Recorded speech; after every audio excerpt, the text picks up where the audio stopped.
Olá, aqui é a professora Fernanda. Bem, então hoje a gente vai resolver alguns exemplos aqui da parte, de máquinas térmicas e fluidos do conteúdo de transferência de calor, tá? Como a gente viu no vídeo da aula. Então, no nosso primeiro exemplo, tá? Que é a parte de convecção, a gente tem, no enunciado do exercício que vocês podem ver no vídeo, ou no PDF da aula, a gente tem, um problema que eu tenho um aquecedor de resistência elétrica que está envolto por um cilindro de 30 milímetros de diâmetro. Então, quando eu tenho água fluindo por esse cilindro, tá, a uma temperatura de 25 graus, eu vou ter, com a velocidade, aliás, de 1 metro por segundo, eu vou ter uma taxa de troca de calor por metro de 28 kW por metro para manter a superfície do tubo a 90 graus. Numa outra situação, em que tiver o ar fluindo ao invés da água, tá, com a velocidade agora de 10 metros por segundo, eu vou ter uma taxa de troca de calor de 400 watts por metro, tá, para manter as mesmas temperaturas, o ar a 25 e a superfície a 90. Então, o que a gente quer saber nesse exemplo são os coeficientes de convecção da água nessas condições e do ar nessas condições.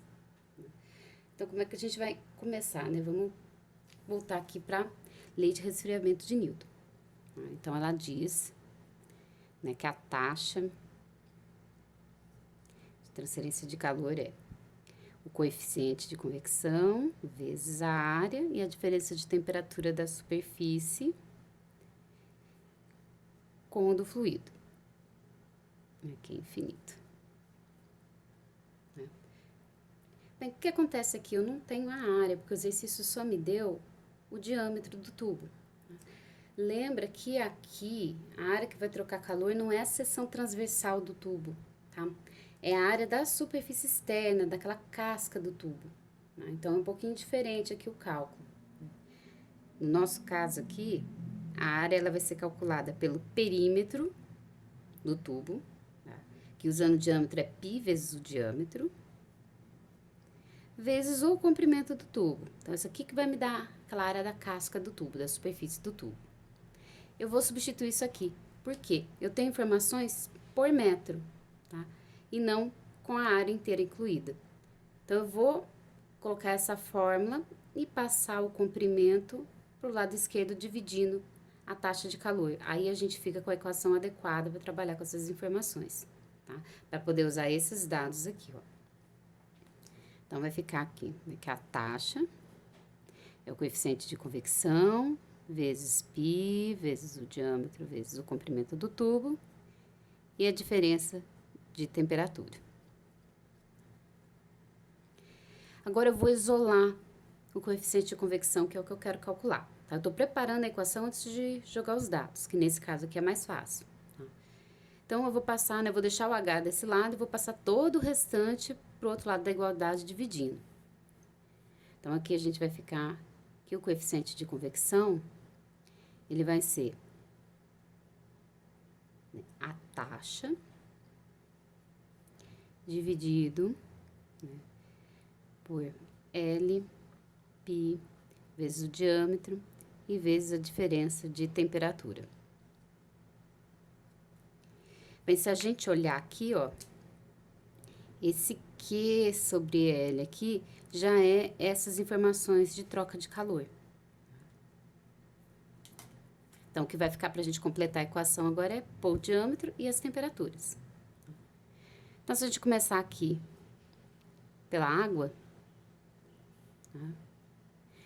Então, a gente vai ter que o coeficiente de convecção da água vai ser igual à taxa por metro de troca de calor da água, que é 28 kW. Presta atenção que na equação eu nunca ponho o quilo, eu tenho que tirar. Então, isso vai virar 28.000. Dividido por, ó, lembra que o L já está incluído aqui, tá? Então, é π vezes o diâmetro. O diâmetro foi dado em milímetros, a gente tem que passar para metro. Então, divide por 1.000. Então, vai ficar 0,03, tá? E vezes a diferença de temperatura, que é 90 menos 25. Então, na hora que a gente fizer esse cálculo, a gente vai ter um coeficiente de convecção de 4.570,6 watt por metro quadrado Kelvin. E agora a gente vai fazer a mesma coisa para o ar, usando os dados do ar. Então, aqui o coeficiente de convecção para o ar, ele vai ser a taxa por metro, que aqui é 400, dividido por π, vezes o diâmetro, que é 0,03 metros, e a diferença de temperatura, que é 90 menos 25. Então, nosso coeficiente de convecção para o ar, nesse coano a 10 metros por segundo, é 65,29 watts por metro quadrado Kelvin.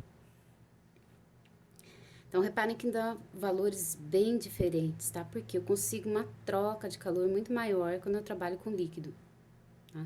Do que com ar, mesmo eu fazendo convecção forçada pro ar, tá? Que é 10 metros por segundo. Então, dependendo da situação, pode ser bom, pode ser ruim. Se eu tô querendo perder essa quantidade de calor, é mais interessante a água. Agora, se eu não quero ter essa troca de calor, essa perda, aí é melhor trabalhar com ar, tá? Bem, então esse exemplo é curtinho, tá? Qualquer dúvida vocês podem postar nos comentários ou no site da disciplina, né? E aí até o próximo exemplo.